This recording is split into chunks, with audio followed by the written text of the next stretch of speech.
Hello, good morning! Have 6 habits to be developed in 2025 or 2025 and beyond. Yan ang topic natin ngayon. Importante, madidevelop natin yung habit na yan. Ang ideya ko po, para ma-develop, do it in 100 days. O ano kayo ng record? 3 months from now and 10 days for the next month ay 100 days. Hindi na tayo mahirapan mag-develop. What are the winning habits?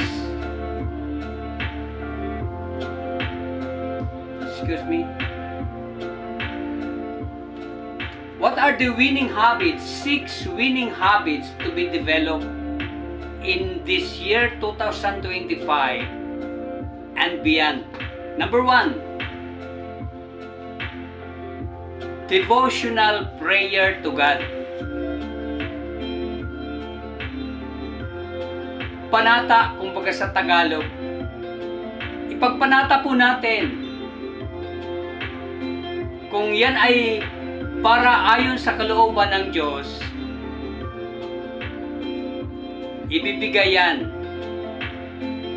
Pero wala pa akong hiniling sa pamamagitan ng panata na hindi pinagkaloob. Laging ibibigay yan. So, nandyan ang isa sa mga sekreto. Gawin nating ugali yan. Number 2, create a wealth mindset.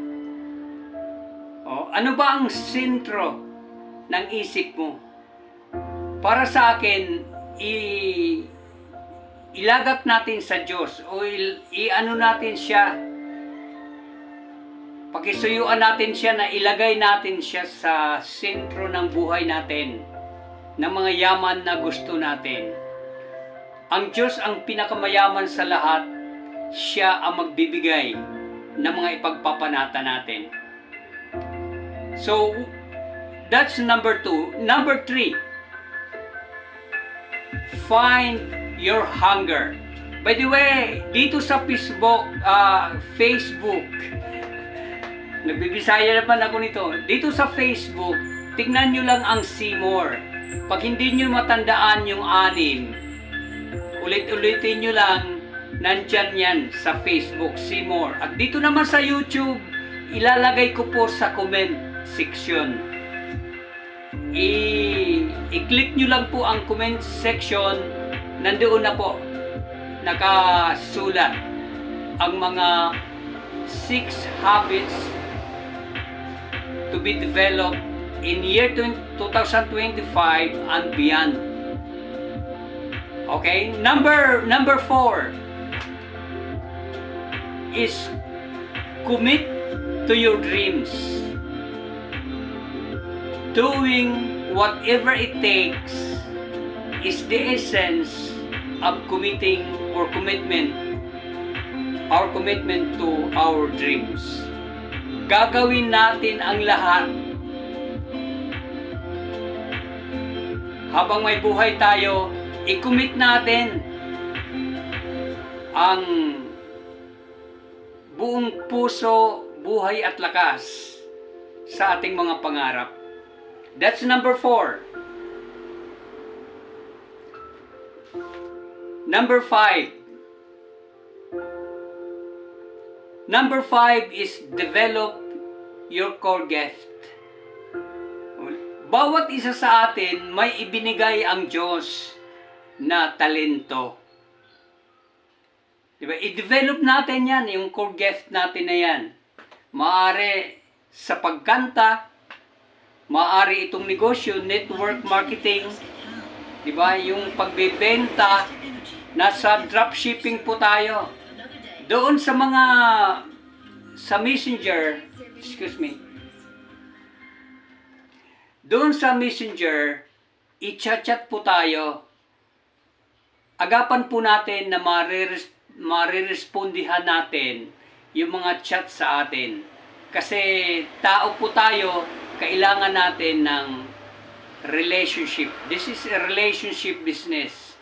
Yung ipapaliwanag ko mamaya sa pampito. Pero bonus lang yun ha. Number 5, yes, it is development of our core gift. So, dito may dropshipping tayo plus MLM. Hindi man requirement, but we need to hire 10 people, 5 sa kaliwa, 5 sa kanan, para tuloy-tuloy ang kitaan. Okay, what is number 6? Build money machines. We are all money machines, but we must be in the network. This is about marketing. Di po ba? Bawat recruit na pumasok sa team mo, they are all money machines. Tanungin natin ang sarili natin, ang gusto nating money machines. Di ba?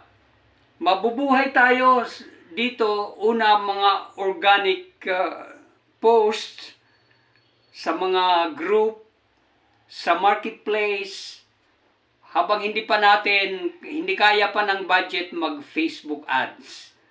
Hanggat makayanan na natin mag-Facebook ads, then that will be the time, mamumunga na ang ating mga pananim. Okay? Now, number 7.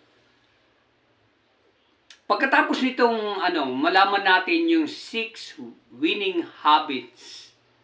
What is number 7? I-add ko yung Salveo barley grass. I-promote natin mag-member na po kayo o subukan po ninyo ang product muna.